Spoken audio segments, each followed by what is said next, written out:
Welcome to Bitstorm, a comedy game design podcast by two guys who know nothing about comedy nor game design. I'm Ben Slinger, and with me as always is Trevor Scott. Hello. Hello. Welcome to 2024. Yeah, we're not quite there yet. Well, we're not quite there at recording time, but, We'll be there. by the time this releases, I think we'll be in the new year, right? Well, the previous episode was, so this should definitely be. There you go.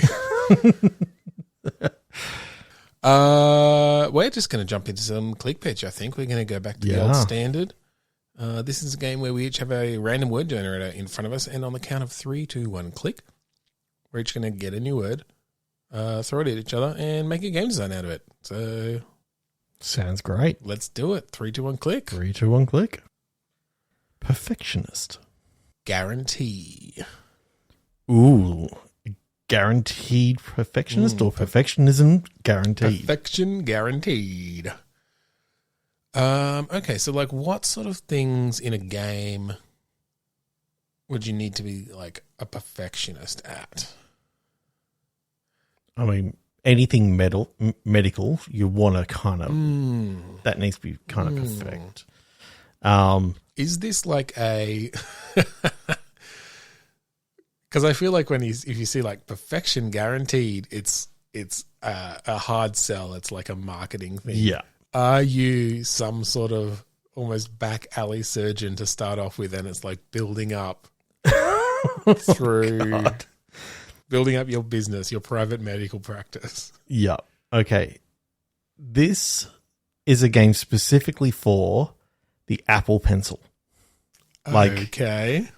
So kind of like the trauma. Yes, on the DS. On the DS and the Wii. It's the new age. We can it's drawing tablets and it's the iPad. The only thing, like what has a stylus these days? Pretty much just the Apple Pencil. Apple Pencil and anyone with a drawing tablet. Yeah. It works on PC, but only if you've got the drawing tablet. If you've got the drawing tablet, yeah. Because I guess needs... you could try playing with the mouse. It needs pressure sensitivity. Because I love the idea of you push too hard and you're going to cut too deep. So you can actually get a bit of gameplay out of, a drawing tablet and also yes, the iPad. Yes. Okay, I like this. I feel like when you start, your tools are very crude. Yes. And so... It's a butter knife.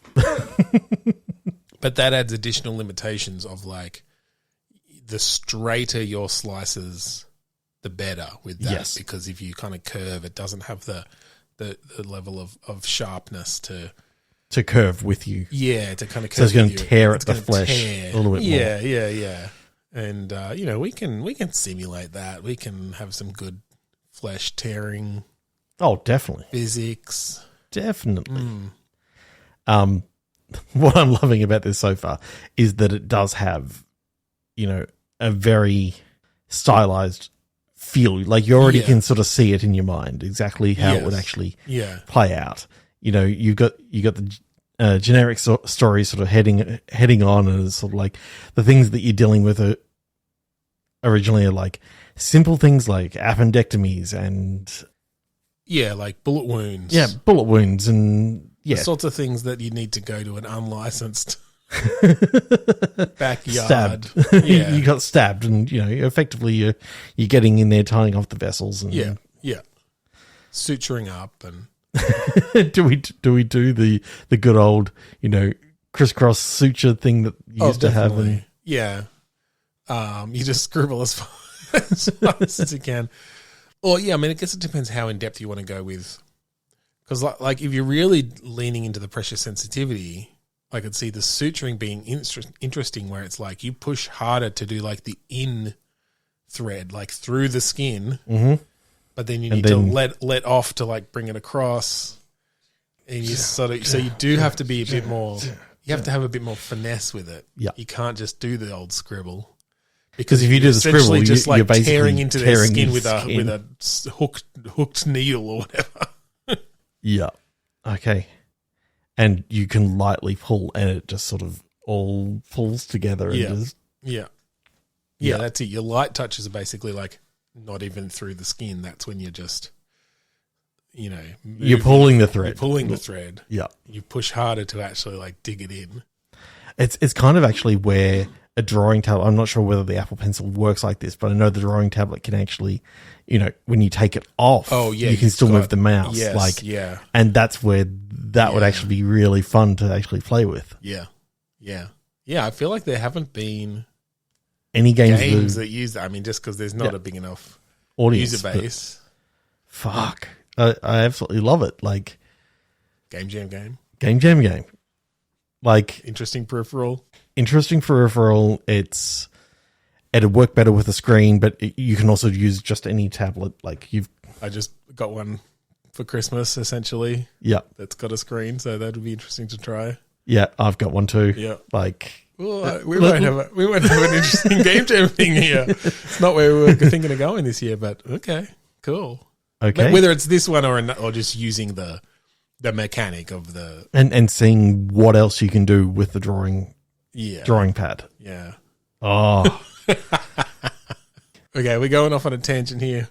Personal goals for our Game Jam, but I think let's leave it there and we'll move on. And we'll let you know in a few weeks or in a month. It's coming up fast. Yeah, whether we manage to do that. All right, 3, 2, 1, click. 3, 2, 1, click. Robin. Geologist. Okay. So the geologist has just been mugged. There's something about that. Is this Batman's Robin? Well, I'm thinking the Robin was they got robbed. As in they got mugged. Robin. This is okay. Yeah, you could use that. The word I got was ROBIN, like the bird, but I know. All right. The geologist got robbed. In a Robin. Yeah. Okay. What did they steal? Well, they had some really nice quartz crystals. Uh-huh. And a brand new type of rock. A new type of rock that's really valuable. Well, they think it could be valuable. Like, no one's ever seen it before. Like, so I think in and of itself, priceless. Probably, yeah. It's priceless because there literally isn't a price to put on it. No. There's no market for it. And, okay, so you've got to then do some, like, digging into, some digging? some literal digging into rock. That's how it starts. Yeah. Like, you're digging, you uncover this new type of rock that looks kind of quartzy on the outside till it cracks open and it's like... Oh, it's like iridescent and I think colors you've never seen before. I think it's actually kind of like, in Pulp Fiction when they open up the briefcase and it just shines in their face. You never actually see it, but it's like you see it on his face and like the eye just goes wide. And it's like, oh my God. Yeah. So good. Okay. So do we need a lot of like rock-based gameplay then in this? Are you digging things up or are you selecting the right type of rock to throw at things? Yeah, but for some reason in my head, it's now just a Boulder Dash clone. Okay, let's take that. What could you do with a modern Boulder Dash game mechanics, which is a lot about like digging under things and letting them fall? Yes. I mean, that was mainly it. Yeah. Okay. I mean, your first step is potentially a 3D playing field. I feel like it's probably been done, but... I don't know. Like, how would you actually see what's above? True. I mean, I guess it depends on... Here's how you can do it. VR. Yeah. On your like on your palm or on your controller, you've got a vertical slice. Oh, so you can see what's when above you. See what's above you, and you see where you are. Sort of the 2D view, but you're in 3D, and you can switch it around to a different thing, horizontal or vertical as well, or something. Or that's interesting. The other way I was thinking was almost a Scanner Sombre sort of thing of like, oh God, revealing. That game gave me fucking nightmares. Trevor literally jumped, flinched. That part of the game when all of a sudden, you're scanning and you see like a human figure, the human figure, and then you look away and you look back and they're not there anymore. Yeah. And it's like they're there in front of you and that's when I stopped playing the game. I loved the idea of the game so much until then. Yeah. I mean, that means it worked. No, I never went back to it. I wanted to. I don't even paid for it, so it's fine. True. The game did what it was supposed to do, though. It just creeped you out. Oh, it's so much so. Like, what a great idea for a VR game. Like, and it wasn't even originally VR. Like, it was originally a 2D game. Maybe I could go back and play it in 2D. VR is just, it's a little bit too personal. It's too visceral. I mean, I can't play fucking zombie attack games. Yeah. In VR because, it's too in your face. Yeah. But what I was thinking from the Scanner Sombre thing was more about just like, you have a way to scan the types of rocks, like what the blocks are or whatever the types of rocks that are above the tunnels and that sort of thing. And maybe with like a distance, like so that then you're not just, so that you can see like further away a bit. Mm-hmm. You've got like a distance kind of thing. And then, it's all about strategically digging. Yep. As the things like fall. Yeah. Yeah. Oh. And having, because I think Boulder Dash had that thing where like you dig out the thing and you'd have a moment before it would fall, didn't you? Or I think some of those games did. So you could kind of like dig and run past it and it would fall behind you. Yeah, you could definitely push a boulder and your head would actually hold it fine. And then the second that you moved forward. Yes. But if it fell from more than a block height, then it would kill you. That might be tricky to do in VR. I guess you could just have an indicator of what's on your head. Basically. It says do not duck. Yeah. Just balancing it there. Or it's a peripheral and it goes around your neck and it just crushes you. Oh my God. All right, we're getting onto peripherals. That means 3, 2, and click. Countdown. Unfastening. Unfastening countdown. Countdown to the unfastening. So, what are you unfastening? I think both of our minds went to the same place and we should probably avoid it. All right, is this...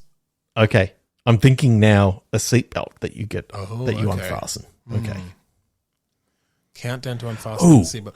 The other thing I was thinking was like some sort of cargo or like some sort of strapped down, strapped closed container. Okay, so you're on a flight and your whole thing is to keep this cargo tight. And unfortunately, they, rather than buying new straps that would actually stay fastened, they thought it was actually cheaper to hire you to go the entire flight and make sure that they're tight at all times. So you're sort of like, it's a plate balancing game of... I was. Can we make an entire game where the only verbs are fasten and unfasten? So it's not just one thing that you're necessarily doing, but it's literally the only way you can interact with the world. You have to find something to fasten or unfasten. So like buttons, belts, straps. You could then take it in another way at one part of the game, whereas like you fasten something and it just makes it quicker. It makes it faster. And then you unfasten it and it makes it slower. Word, yeah. Like you start playing around with that. Yep. That point of view. Mm-hmm. That's kind of fun. Yeah. I like that. Now, whether we could actually write puzzles or challenges in that way, but it feels almost like another VR thing, like a small VR experience, almost like a... I think You Die or something where it's just about finding things to unfasten. Well, and actually what could be interesting in VR, because that gives you some sort of analog control. Like if you unfasten something and things start spilling out or something, but you've got control over how much you've moved it to open that thing. It's a beanbag. I'm picturing all the beans just spilling out onto your face. Unfastening a beanbag, totally. But then that's part of the gameplay as well, is holding something in place for the right amount of time before you refasten it, or like letting things out fast enough. Oh, what I can see with the beanbag scene is that, effectively you're working for like a scientist or something, and he's got, this automatic beanbag filler that he goes, oh no, it's getting too full, and I can't switch it off. So you just have to open it up a little bit so you unfasten it a bit, and all these beams are coming flying out. But if you go too far, it's like, oh, now it's not the perfect amount. So now you got to fasten it back up and let it fill up a bit more. And is there some sort of like story reason why you can only fasten and unfasten? Are you a robot that was created with only that functionality, but you've gained sentience? You're effectively the butter robot from Rick and Morty. From Rick and Morty, but you're the fastening, unfastening robot. Yeah. What is my purpose? You fasten and you unfasten.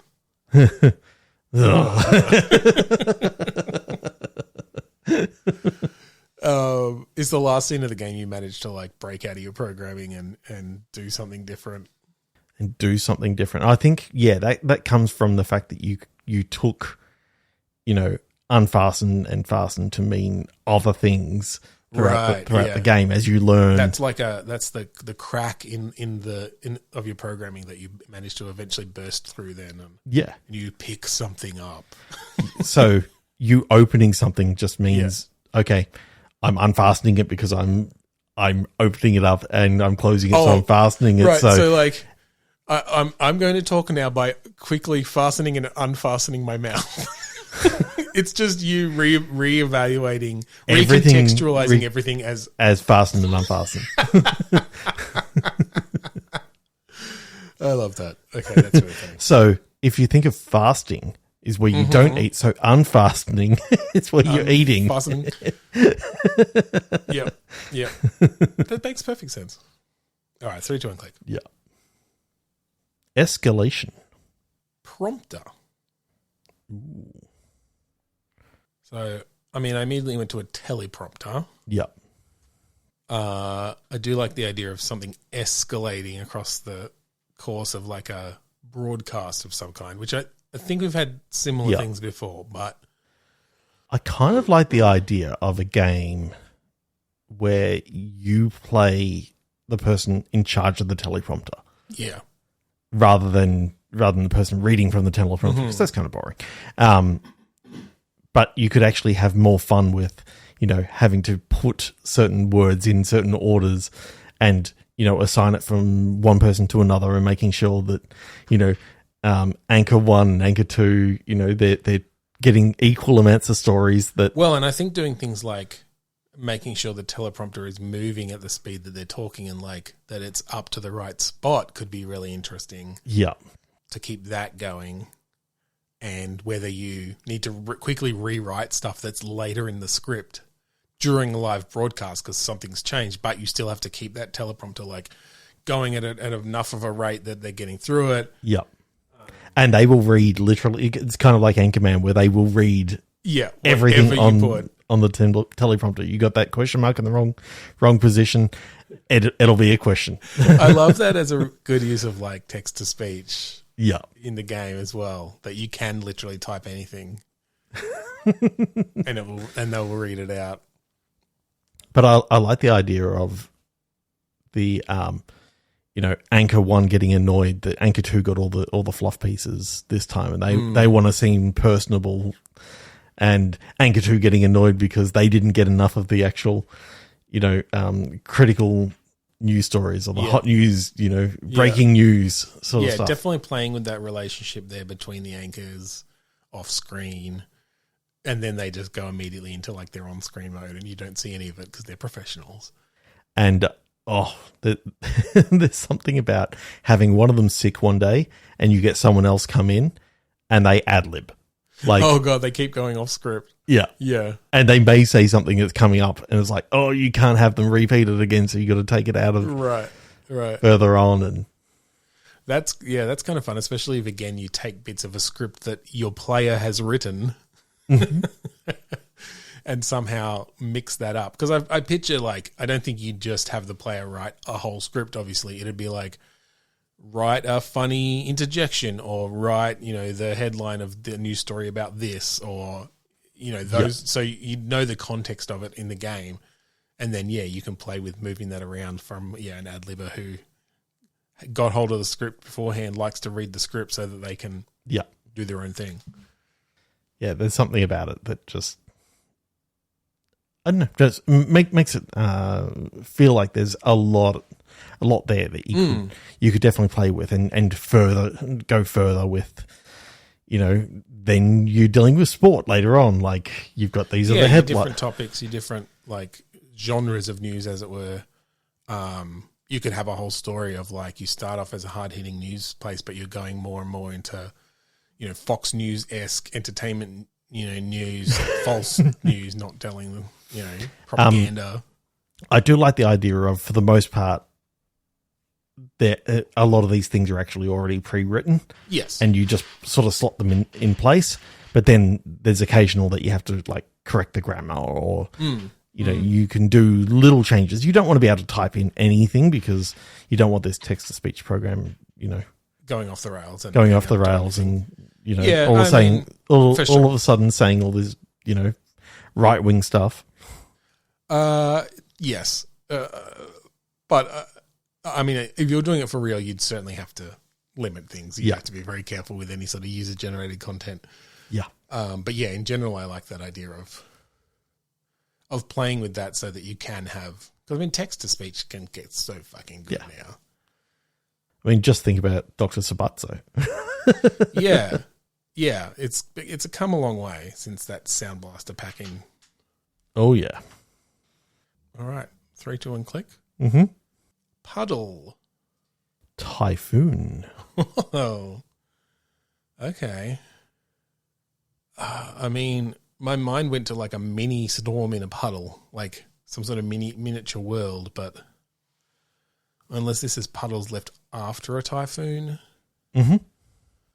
Because a typhoon's what? It is sort of like a hurricane. Like basically. A hurricane-ish thing. Is it specifically over the ocean or something? I don't know if that's or near the ocean. I think it's tropic. It's definitely tropical. Yeah. Like it's very stormy, it's very like high winds and all that sort of stuff. Yeah. Like effectively I think it's puddles involved. I think it is just another word for it a may hurricane. Be. It's probably anyway, we will treat it as such. It's a synonym. Yeah. Okay. Is this some sort of game where you're having to build structures to withstand typhoons? I don't know. I'm kind of liking the idea of what about rescue effort after a typhoon? Like humanitarian aid and having to come in and sort of rescue people from collapsed buildings and like floods and stuff. They're like on top of their houses. Okay. That could make for like a very dramatic sort of game. Like I'm picturing the game version of, a hospital drama or like a rescue drama, like shows like that exist. Yeah. Okay. So, often in those sorts of games you need, or those sorts of stories, it's about the characters. It's about the relationships. Yeah. It could be interesting to have it in an episodic kind of fashion even, to mimic those a little bit and to have those arcs of, the... Getting to know the first responders and... Yeah, and that the main gameplay is resolved, like that's the loop, like it's resolved in a certain amount of time, but episode by episode you get to know the characters better. Yeah. Even just the simple thing of, like, someone was driving in the middle of a storm and they ended up in a crash, and you got to, use the jaws of life to sort of get them out and all this sort of stuff. And you can sort of have, some other things happening with the first responders. They're trying to calm the person in the car. They're trying to do all the work, saving them, but also. I somewhat hesitate to go here again because we do it so often, but storylets, it kind of feels like could be that sort of thing again, where you because then you can have situations where you've got a story, you've got an episode essentially where it's that a main character dies, or someone you have got to know, but it's not necessarily Jimbo, the helicopter driver. Mm-hmm. It's, you make a bit more of an informed choice based on the state of their game up to this point and who they've met, based on other choices, to say, okay, the helicopter, whoever that is going to die because they've, or when you're writing the storylet, it's okay. Do they have enough of relationship points with the helicopter driver versus an ambulance driver or someone else or a paramedic or something? And you kill them off and you make it a big dramatic thing. Oh, God. But it's going to feel really personal, right? Because hopefully they've built rapport with that character based on all your other little storylets and episodes up until that point. Well, yeah, and because of the way storylets can sort of go, you can obviously choose random based on certain things that have happened in the past. That's it, yeah. Like if you haven't romanced anyone, then that's it. Just all it does is that whole tree of storylets is essentially unavailable to you at this point. But there's plenty of other types of dramatic things that can come in, to take advantage of. Oh, like you focus more on work. Okay, like this is, a storylet that makes use of your particular skills or something. Yeah. What you can also have in, like my wife and I, we watch Station 19 and Grey's Anatomy at the same time because they're related. Right. And what they quite often have is like people who have been rescued sort of almost fall in love with the people that actually have rescued them. So you can have that recurring character of them coming in and going, oh, I was just thinking, I had the spare chocolates, I thought I'd bring them down for you and the team, and always inserting themselves into. Well, that's why, I mean, that's why I like storylets in that sense of your choices can have such an effect, but then you can do these actual narrative hooks. Like it's almost like in Papers, Please, like there's that guy who constantly comes back with the forged papers, or like he's constantly trying to get in. Or in Starfield, and I think this was in Skyrim and stuff as well, you've got like your biggest fan or whatever who pops up and has particular things. You can have that sort of thing, except it can be someone, it's not just a, hey, now he's a random character we're going to throw in. It's, oh, this was the result of your actions. It might have gone a different way. If you didn't save that person, okay, then maybe you wouldn't know it, but maybe we'd just bring some, like in a future storylet, it might lead to that storyline. The good thing is, like, especially with any of these rescue sort of things, it doesn't necessarily just have to be yes, we've come into it from the Typhoon, but that can just be one of the many storylets that happen in this. Like, I'm thinking, if it's set on an island, that could be kind of cool. Yeah. So you get to know a lot of the locals and all that sort of stuff. And you sort of... Yeah, that makes sense. Like some sort of island rescue. And then it gives you a wide variety of things where, you've got house fires, you've got, big storms that are, cars have come off the road, and you've got like coastal stuff, and you get the nippers involved. God. You haven't watched it? Go and watch Nippers on Grouse House. It all goes to shit when they downloaded that priest onto the USB. They knew they'd gone too far. Okay, we've got time for one more. Yeah, one more quickie. 3, 2, 1, click. Enforcement.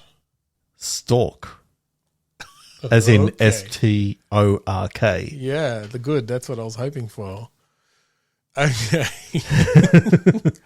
This is definitely something around storks delivering babies. Yep. But you're one of the enforcer storks. Mm-hmm. So you're the one who, like, when the babies get delivered to the wrong parents, you're the one who has to... Oh, go and clean up the mess. Clean up the mess and, like... Yeah, okay.